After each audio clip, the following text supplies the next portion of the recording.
Assalamu alaikum viewers, I am Sadia Chaudhary here, and in today's lecture we will start a new chapter of ninth mathematics science, and chapter number is 5. Name of this chapter is factorization. सबसे पहले तो मैं definition बताऊंगी कि factorisation कहते हैं किसे हैं या फैक्टर होता क्या है। उसके बाद इंशाल्लाह हम एक्सरसाइज पे आ जाएंगे और क्वेश्चन स्टार्ट करेंगे 5.1 के। फैक्टराइजेशन की डेफिनेशन है, इफ़ अ पोलिनोमियल यानी हमारे पास कोई भी पोलिनोमियल है जिसको पी ऑफ एक्स से रिप्रेजेंट किया गया है कि कोई भी पोलिनोमियल है P of x can be expressed, यानी हम उसको इस तरह से लिख सकें या एक्सप्रेस कर सकें कि पी ऑफ एक्स किसके इक्वल हो, दो पोलिनोमियल्स के, g of x and h of x, then each of the polynomial g of x and h of x is called factor of p of x. तो ये दोनों जो जिसमें हमने पी ऑफ एक्स को क्या किया, एक्सप्रेस किया है, ये दोनों क्या कहलाएंगे, इस पी ऑफ एक्स का फैक्टर कहलाएंगे। एक सिंपल सी डेफिनेशन है फैक्टराइजेशन की। आप क्वेश्चन स्टार्ट करते हैं, फिर आपको ज़्यादा अच्छे से क्लियर हो जाएगा। जी एक्सरसाइज 5.1 का क्वेश्चन नंबर 1 है फैक्टराइज। इसके काफ़ी पार्ट्स हैं, 6 के करीब पार्ट्स हैं, इनसे 3 पार्ट मैं भी सॉल्व कर देती हूँ। जैसा कि जो फर्स्ट वाला पार्ट में लिखा है वो क्या है, 2abc minus 4abx plus 2abd। हमने क्या करना है, इसको फैक्टराइज करना है, यानी इसको क्या करना है, एक पॉलिनोमियल है हमारे पास पी ऑफ एक्स समझ लें, और इस पी ऑफ एक्स को हमने दो छोटी पॉलिनोमियल्स पे यानी इस लेवल से छोटे वाले लेवल की पॉलिनोमियल्स पे क्या करना है, रिड्यूस करना है, तो ये क्या हो जाएगा, फैक्टराइज हो जाएगा। अब यहाँ पे यानी फैक्टराइजेशन में जो बच्चे कंफ्यूज होते हैं वो मसला ये था कि यहाँ पे किस तरह से फैक्टराइज किया जाए। तो बहुत सारे हिंट मिलते हैं, यहाँ पे किसी भी वेरिएबल का स्क्वायर नहीं है, इसलिए हम कोई फॉर्मूला नहीं लगा सकते, कोई क्यूब नहीं है, क्यूब का फॉर्मूला भी नहीं लग सकता, ना फैक्टराइजेशन हो सकती है कि तब ये स्क्वायर्स की फॉर्म में आती हैं चीज़ें, क्वाड्रेटिक इक्वेशन होती है जब उस तरह से फैक्टराइजेशन करते हैं दूसरे तरीके से। तो इसका मतलब इसमें से जस्ट कुछ पोर्शन ही है वो कॉमन निकल सकता है हर टर्म में से। तो हम क्या करते हैं, हर टर्म में से देखते हैं कि क्या चीज़ कॉमन निकल सकती है। यहाँ से 2ab जो है वो कॉमन निकल सकता है। अगर मैं कॉमन निकालती हूँ तो इसमें से 2 और a एंड b जो है वो कॉमन निकल आया, अंदर क्या रह गया, c। अब यहाँ पे 4 है, 2 डिवाइड करते हैं जब 4 को, तुम्हारे पास क्या आता है, 2 2 टू द 4। अब a भी बाहर आ चुका है, b भी बाहर आ चुका है, तो जस्ट बाकी क्या बचा, x। इसी तरह से प्लस साइन आ जाएगा, 2 बाहर आ चुका है, a भी बाहर आ चुका है, b भी बाहर आ चुका है, तो अंदर क्या रह जाएगा, d रह जाएगा। तो ये फैक्टराइज्ड हो गया। ये हमारे पास जो पोलिनोमियल थी p ऑफ x, इसको मैंने दो यानी मतलब फैक्टर्स में डिवाइड कर दिया, ये स्प्लिट कर दिया, ये एक्सप्रेस कर दिया फैक्टर्स में। ये क्या कहलाएगा हमारा, जी ऑफ एक्स, और ये क्या कहलाएगा, एच ऑफ एक्स। मैंने लिख के बता दिया कि मतलब इस तरह से हम कॉमन निकालेंगे और ये हमारे पास कोई भी पोलिनोमियल होगी उसको हम क्या कर देंगे, उसके फैक्टर्स में रिड्यूस कर देंगे।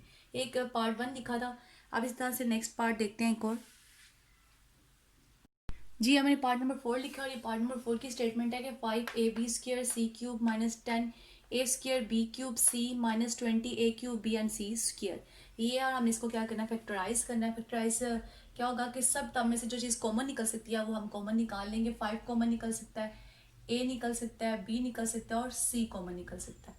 जब मैं ये कॉमन निकालूंगी तो नेक्स्ट यहाँ पे 5 बाहर आ चुका है, ए भी आ चुका है, इन 2 बीस में से एक बी बाहर आ गया, यहाँ पे 3 टाइम्स सी है, एक दफ़ा सी बाहर आ गया, तो बाकी का बचा एक दफ़ा बी बाकी बचा, क्योंकि 2 टाइम था, एक दफ़ा बाहर आ गया, एक दफ़ा अंदर रह गया। यहाँ 3 दफ़ा सी था, तो इसका मतलब एक दफ़ा बाहर आ गया, तो अंदर कितनी दफ़ा रह गया, 2 टाइम्स। नेक्स्ट 5 टू द 10 होता है, तो यहाँ क्या आ गया, 2 आ गया। एक ए बाहर आ चुका है तो अंदर एक ए बाकी बच गया। यहाँ पे बी 3 टाइम्स है तो एक टाइम बाहर आ गया, तो अंदर 2 टाइम्स रह गया। सी 1 टाइम था वो बाहर आ चुका है, वो नहीं लिखेंगे। नेक्स्ट 5 4 द 20, तो 4 आ गया यहाँ पे। अब इसके बाद ए कॉमन आ चुका है, तो बाकी इन 3 में से एक ए बाहर आ चुका है, बाकी कितने बचेंगे यहाँ पे 2। और नेक्स्ट बी बाहर आ चुका है, बी नहीं लिखेंगे। सी बाहर आ चुका है, तो सी में से यहाँ बाकी कितना बचेगा, एक सी बचेगा। तो हमने इसकी क्या कर दी, फैक्टराइजेशन कर दी। इससे ज़्यादा मजीद ये सिंप्लीफाई या फैक्टर्स में चेंज नहीं होता। एक और पार्ट देख लेते हैं क्वेश्चन नंबर 1 का ही। नेक्स्ट मैंने 6 पार्ट लिखा है जो जिसकी स्टेटमेंट है 2xy³ इंटू एक्स के plus 5 plus 8xy² into x के प्लस 5। अब यहाँ पे कुछ टर्म्स कॉमन निकाली हुई हैं। कॉमन निकालने के बाद यहाँ पे जो ये टर्म्स है दोनों सेम है। ऐसी फैक्टराइजेशन आपने पहले भी की हुई है, इसलिए आपको पता है कि जब इस तरह से होता है तो हम इनको क्या करते हैं, दो फैक्टर्स में लिखते हैं। एक फैक्टर यहाँ से आ जाएगा 2xy³ एंड प्लस 8xy², यानी यहाँ से और यहाँ से एक फैक्टर आ जाएगा, और जो ये कॉमन टर्म्स हैं इसको हम एक दफ़ा लिखेंगे। इस तरह से हमारे ये दो फैक्टर्स बन जाएंगे। अब मज़ीद ये कॉमन निकल सकता है, यहाँ से कुछ पोर्शन हमें नज़र आ रहा है कॉमन निकलने वाला, वो क्या आ सकता है? अगर मैं 2x एंड y² कॉमन निकालती हूँ, यहाँ से 2x एंड y² बाहर आ जाएगा, अंदर आ जाएगा y, एंड 2 4 द 8x बाहर आ चुका है, y² बाहर आ चुका है, तो जस्ट क्या रहेगा? y+4 रहेगा। तो हमने इसकी क्या कर दी? फैक्टराइजेशन कर दी। अब क्वेश्चन नंबर 2 देखते हैं। क्वेश्चन नंबर 2 भी फैक्टराइज ही करना है, उसका मैंने फर्स्ट पार्ट लिखा है, और फर्स्ट पार्ट क्या है कि 5ax minus 3ay minus 5px plus 3by। अब हमने इसको फैक्टराइज करना है। फैक्टराइज इसमें भी क्या कर सकते हैं? हमने कॉमन निकालना है, कुछ टर्म में से कुछ चीज़ें जो है वो कॉमन निकल सकती हैं। अगर मैं इन दो टर्म्स को अरेंज कर दूँ यानी साथ में, 5ax माइनस 5bx, और इस तरह से नेक्स्ट वाली टर्म्स मैं साथ में लिख दूँ -3ay प्लस 3by। अब इन दो टर्म्स में से जो मेरे पास पहले वाली दो टर्म्स हैं, इन दो टर्म्स में से मैं कुछ कॉमन निकाल सकती हूँ, इसी तरह से यहाँ से कुछ कॉमन निकाल सकती हूँ। अब मैं कॉमन अगर निकालती हूँ तो यहाँ से क्या आएगा? 5 और x कॉमन आएगा, अंदर आ जाएगा a, एंड यहाँ से क्या आ जाएगा? b। अब इधर से मैं 3y कॉमन निकालती हूँ तो अंदर क्या आएगा? ये माइनस साइन अंदर वाले प्लस साइन को क्या कर देगा? एक तो माइनस कर देगा, और दूसरा यहाँ से a और यहाँ से b बाकी बचेगा। ये इस तरह से कॉमन निकालना होता है कि हमारे पास यहाँ पे ये दो सेम फैक्टर्स बने, ताकि बाद में हम इनको क्या कर सकें? एक दफ़ा लिख सकें। एक दफ़ा हमारा एक फैक्टर बन जाएगा a माइनस बी, और दूसरा बन जाएगा 5x माइनस 3y। इस तरह से हमने कॉमन निकालना होता है। अब इसी का एक और पार्ट देख लेते हैं, पार्ट नंबर 3, जिसकी स्टेटमेंट है 3x³ plus 3xy² minus 2x² minus 6y³। अब यहाँ पे अगर ये सोचा जाए कि हम क्यूब का फॉर्मूला लगा लें, तो क्यूब का फॉर्मूला पॉसिबल ही नहीं है, क्योंकि जो ये 6y³ है, इस ये जो 6 है ये किसी भी यानी नंबर का क्यूब की फॉर्म में नहीं लिख सकते। आप एलसीएम ले लें, जिस तरह से मर्जी करें, लेकिन नहीं लिख सकते। अगर यहाँ पे 125y³ होता तो तब मैं 5y³ होल लिख सकती थी। तो यहाँ पे ऐसी कोई पॉसिबिलिटी नहीं है, तो हमें हिंट मिल जाता है कि हम क्यूब का फॉर्मूला नहीं लगा सकते। चलें यहाँ पे अब देखते हैं हम कॉमन कैसे निकालते हैं। इन दोनों में से कॉमन निकालते हैं, इसी तरह से यहाँ से भी कॉमन निकालते हैं। यहाँ से x कॉमन आ जाएगा, और इसके अलावा कुछ भी कॉमन नहीं निकलता, तो x कॉमन आ गया तो अंदर रह जाएगा x², और नेक्स्ट यहाँ पे बाकी 3x बाहर आ चुका है, नेक्स्ट क्या बाकी बचेगा? y²। अब नेक्स्ट वाली दोनों टर्म में से मैं अगर 2 कॉमन निकालती हूँ साथ में y, तो अंदर क्या आ जाएगा? ये 2 भी बाहर आ चुका है, y भी आ चुका है, तो अंदर x² आ जाएगा। ये माइनस इस माइनस साइन को क्या कर देगा? प्लस कर देगा, और उसके बाद 2 3 द 6, एंड नेक्स्ट एक y बाहर आ चुका है, तो अंदर कितने रह जाएंगे? 2 रह जाएंगे। तो अब ये देखें, अगर यहाँ पे हमारे ये जो दो फैक्टर हमने बनाए हैं इस तरह से कॉमन निकाल के, अगर ये सेम है तो इसका मतलब है फैक्टराइजेशन ठीक है। अगर ये सेम नहीं आती, इनमें टर्म्स चेंज है या साइन चेंज है, तो इसका मतलब ये है कि फैक्टराइजेशन में मसला है। अब यहाँ से हम लोग क्या करते हैं? x माइनस 2y एक फैक्टर लिख देते हैं, और x² प्लस 3y² दूसरा फैक्टर आ जाएगा। तो हमने क्या कर दी? फैक्टराइजेशन कर दी। इस पॉलिनोमियल को हमने दो पॉलिनोमियल्स में क्या कर दिया? एक्सप्रेस कर दिया है। अब क्वेश्चन नंबर 3 देखते हैं। क्वेश्चन नंबर 3 में फैक्टराइज ही करना है, यानी ये सारे क्वेश्चन हमने क्या करने हैं? फैक्टराइजेशन ही करनी है। तो फर्स्ट पार्ट है 144a² प्लस 24a प्लस 1, हमें इसकी क्या करनी है? फैक्टराइजेशन करनी है। यहाँ पे हमें हिंट मिलता है कि ये हम स्क्वायर कंप्लीट कर सकते हैं। यहाँ पे हम स्क्वायर का फॉर्मूला बना सकते हैं। कैसे? क्योंकि जो 144 है ये हमारे पास बनता है 12 का स्क्वायर बनता है। इसको मैं लिख सकती हूँ 12a होल स्क्वायर, क्योंकि 12 को जब हम स्क्वायर लेते हैं इसका तो 144 रिजल्ट आता है, और नेक्स्ट क्या आता है? a²। और यहाँ पे अगर यहाँ पे 1 है तो 1 को भी मैं होल स्क्वायर लिख सकती हूँ, क्योंकि 1 को जितनी दफ़ा मर्जी मल्टीप्लाई करें वो 1 ही आता है, तो इसको 1 को होल स्क्वायर लिख सकती हूँ। तो फॉर्मूले की तरफ अगर मैं जाऊँ a plus b whole square की तरफ, तो होता है a² प्लस 2 फॉर्मूले का first term multiply second term plus second term का स्क्वायर, ये होता है हमारे पास। ये भी है सेकेंड टर्म का स्क्वायर। अब यहाँ पे मैंने फर्स्ट टर्म का भी स्क्वायर लिख लिया है, यहाँ पे सेकेंड टर्म का भी लिख लिया है। अब मैं ये जो दरमियान वाली फॉर्मूले वाली टर्म है इसको बनाने की कोशिश करती हूँ क्या ये मेरे पास यही रिजल्ट आता है कि नहीं? अगर ये आ जाता है तो उसका मतलब हम इसको स्क्वायर के फॉर्मूले में बंद कर सकते हैं या इसको इस फॉर्म से यूं लिख सकते हैं। मतलब क्या है वो फॉर्मूला वाली टर्म? टू फॉर्मूले का फर्स्ट टर्म यहाँ से पता चल रही है 12a है और सेकेंड टर्म यहाँ से पता चल रही है वो क्या है 1 है। अब मैं इनको मल्टीप्लाई करती हूँ, जब मैं इनको मल्टीप्लाई करती हूँ तो मेरे पास 24a ही आता है, यानी रिटर्न में मेरे पास यही रिजल्ट वापस आ जाता है। इसका मतलब क्या हुआ कि हम इसको स्क्वायर वाले फॉर्मूले में बंद करके लिख सकते हैं, यानी 12a+1 का होल स्क्वायर लिख सकते हैं। इस चीज़ को मैं इस तरह से लिख सकती हूँ क्योंकि मैंने यहाँ पे चेक किया है कि वाकई ये होल स्क्वायर बनता है 12a+1 का होल स्क्वायर। अब सेकेंड पार्ट देख लेते हैं इसी का, a²/b² -2 + b² / a², ये है। अब यहाँ पे भी फॉर्मूला कंप्लीट हो सकता है।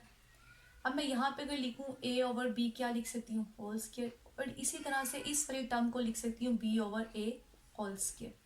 अब यहाँ पे माइनस का साइन नजर आ रहा है, इसका मतलब है यहाँ पे फॉर्मूला कौन सा वाला लगेगा? माइनस वाला। फर्स्ट टर्म का स्क्वायर -2 फॉर्मूले का first term multiply second term plus second term का स्क्वायर। अब यहाँ पे मैंने ये वाली टर्म चेक करनी है, क्या ये वाली टर्म सही से बन जाती है कि नहीं। -2 फॉर्मूले का फर्स्ट टर्म मल्टीप्लाई क्या नहीं चाहिए सेकेंड टर्म।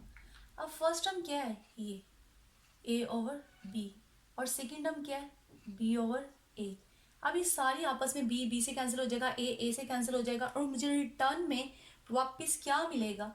2 ही मिलेगा।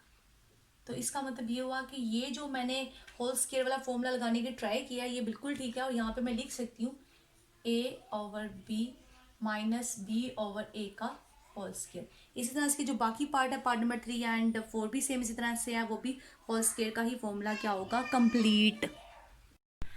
क्वेश्चन नंबर 4 की जो स्टेटमेंट है उसमें भी हमने फैक्टराइज ही करना है, और फर्स्ट पार्ट मैंने लिखा है 3x² - 75y²।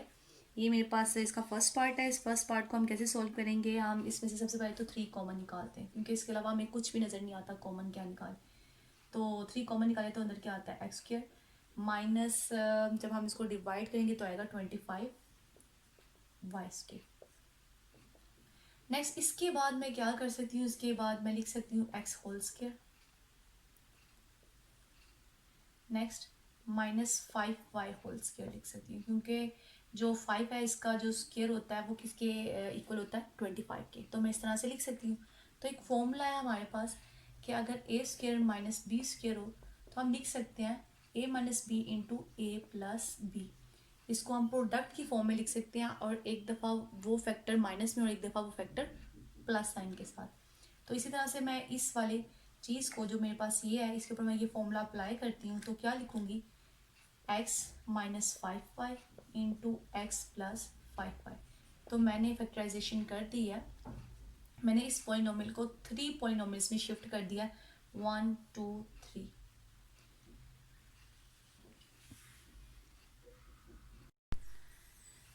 क्वेश्चन नंबर 4 की जो फोर्थ पार्ट है उसकी स्टेटमेंट है 3x - 243x³ अब इसमें से हम क्या कॉमन निकाल सकते हैं? इसमें से हम लोग 3x कॉमन निकाल सकते हैं। पहले तो अंदर आ जाएगा 1 माइनस एंड 243 है, जब हम इसको 3 पे डिवाइड करेंगे तो क्या आएगा? 81x²। नेक्स्ट हम क्या लिख सकते हैं इसको? हम नेक्स्ट इसको लिख सकते हैं 1 का होल स्क्वायर और नेक्स्ट 9x का होल स्क्वायर, और इसके ऊपर फिर से वही वाला फॉर्मूला लगेगा जो मैंने इसके फर्स्ट पार्ट में लगाया था कि a² - b² is equal to a - b × a + b। ये फॉर्मूला लगेगा, यानी एक दफ़ा हम इस टर्म को, ये वाली टर्म को हम लोग क्या कर सकते हैं? पॉजिटिव साइन के साथ भी लिख सकते हैं और एक दफ़ा इनको नेगेटिव साइन के साथ भी लिख सकते हैं। हम इसको क्या कर दिया? फैक्टराइज्ड कर दिया। अब क्वेश्चन नंबर 5 देखते हैं। क्वेश्चन नंबर 5 की जो फर्स्ट पार्ट है उसकी स्टेटमेंट है x² - 5² - 6y - 9। अब हमने इसकी क्या करनी है? फैक्टराइजेशन करनी है। इसकी फैक्टराइजेशन में हम लोग क्या करेंगे? हम इतने पोर्शन को सेलेक्ट कर लेते हैं क्योंकि मुझे नज़र आ रहा है यहाँ y² है और यहाँ पे y है, तो मेरे पास जो फॉर्मूला बन सकता है वो बन सकता है y के होल स्क्वायर के साथ। तो यहाँ पे इसलिए मैं क्या करूँगी कि इसके दो पोर्शंस बना लेती हूँ। मैंने एक एक्स स्क्र को साइड पे कर लिया, यहाँ से माइनस साइन कॉमन निकाल लिया, अंदर क्या आ गया वाई स्क्र। ये माइनस इस माइनस को क्या कर देगा +6y, और 9 वाले साइन को भी क्या कर देगा +9। नेक्स्ट मैं लिख सकती हूँ यहाँ पे y का होल स्क्र। नेक्स्ट यहाँ पे 9 को क्या लिख सकती हूँ 3 का होल स्क्र। यहाँ पे 2 फॉर्मूले का आएगा, first term multiply second term. मैंने यहाँ से फर्स्ट टर्म देख के लिखी और यहाँ से सेकेंड लिखी, और मेरे पास ये फॉर्मूले वाली टर्म आ गई। जब मैं इसको मल्टीप्लाई करती हूँ तो 6y ही आता है, यानी इसका मतलब है मैं इसको बंद करके होल स्क्वायर वाले फॉर्मूले में लिख सकती हूँ। कैसे? y + 3 होल स्क्वायर, यानी first term plus second term का होल स्क्वायर। अब यहाँ पे वो फॉर्मूला लग जाएगा जो अभी हमने पीछे वाले पार्ट में अप्लाई किया था, a² - b² is equal to a - b into a + b। यहाँ ये फॉर्मूला लग जाएगा, यानी फर्स्ट एक दफ़ा आप ये दोनों टर्म्स क्या आएंगी नेगेटिव साइन के साथ, ये फर्स्ट टर्म, और ये वाली कंप्लीट क्या है सेकेंड टर्म। अब इसी तरह से नेक्स्ट क्या आएगी first term plus second term. अब मैं इस ब्रैकेट को जब खोलूंगी तो अंदर साइन क्या हो जाएगा चेंज हो जाएगा। तो ये मेरे पास फैक्टराइजेशन हो गई इस वाले पॉलिनोमियल की।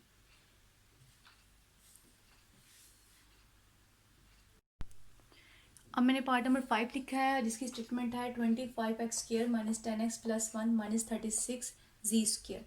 यहाँ पे भी मैं फर्स्ट पार्ट की तरह क्या करूँगी, इतने पोर्शन से फॉर्मूला कंप्लीट कर लूँगी। जैसे मैं इसको लिख सकती हूँ 5x होल स्क्वायर, और 1 की जगह 1 का होल स्क्वायर, -2 फॉर्मूले का first term multiply second term. तो जब मैं इनको मल्टीप्लाई करती तो मेरे पास 10x ही आता है, तो इट्स मीन ये फॉर्मूला कंप्लीट हो सकता है। और इस साइड पे मैं 36 की जगह लिखूंगी 6z का होल स्क्वायर। अब यहाँ पे फॉर्मूला जो बंद होगा वो माइनस वाला, यानी a - b whole square, first term का स्क्वायर, -2 फॉर्मूले का first term multiply second term plus second term का स्क्वायर। तो ये चीज़ क्या बन जाएगी 5x - 1 का होल स्क्वायर, और इधर से क्या आएगा 6z का होल स्क्वायर। नेक्स्ट इस पे अब यही फॉर्मूला लगेगा, यहाँ पे फर्स्ट टर्म का भी स्क्वायर है और साथ में क्या है सेकेंड टर्म का भी स्क्वायर है। तो हम क्या लिखेंगे first term minus second term and first term plus second term. तो ये हमने क्या कर दी उसकी फैक्टराइजेशन कर दी। अब मैंने लिखा है पार्ट नंबर 4 जो है x² - y² - 4x - 2y + 3। बाकी जितने भी पार्ट्स हैं क्वेश्चन नंबर 5 के सारे सेम ही हैं, बस ये जस्ट थोड़ा सा चेंज है जो मैंने यहाँ पे लिखा है। इसमें भी कोई इतना ज़्यादा मतलब कॉम्प्लिकेटेड नहीं है। ये जस्ट यहाँ पे अब मुझे नज़र आ रहा है कि x² वाली टर्म भी है और जो है 4x वाली टर्म भी है, इस तरह से y² वाली भी है एंड 2y वाली भी है। तो इट्स मीन यहाँ पे दो फॉर्मूलाज कंप्लीट किए जा सकते हैं, लेकिन वो कैसे करूँ जबकि मेरे पास यहाँ पे एक टर्म सिर्फ जस्ट, जबकि मुझे दो टर्म्स चाहिए इनके लिए। तो मैं इसको क्या कर सकती हूँ, मैं इसको कंप्लीट करने के लिए यहाँ लिख सकती हूँ 4 - 1। 4 - 1 का मतलब क्या है, 4 में से जब 1 जो है वो सब्ट्रैक्ट हो जाएगा तो मेरे पास रिजल्ट क्या आएगा 3 ही आएगा। लेकिन ये 4 - 1 करना मुझे काफ़ी ज़्यादा बेनिफिट देगा। मैं यहाँ पे इजीली फॉर्मूलाज को क्या कर लूँगी कंप्लीट कर लूँगी। x² - 4x और +4, यानी इस 4 को मैंने इस पहले इस वाली टर्म और इस टर्म के साथ लिख दिया, फिर माइनस साइन लिया कॉमन, उसके बाद यहाँ क्या आ जाएगा y²। नेक्स्ट इसके साथ पॉजिटिव साइन आ जाएगा क्योंकि बाहर क्या आ गया माइनस, और इस 1 के साथ भी जो नेगेटिव साइन था इसकी वजह से क्या हो जाएगा पॉजिटिव हो जाएगा।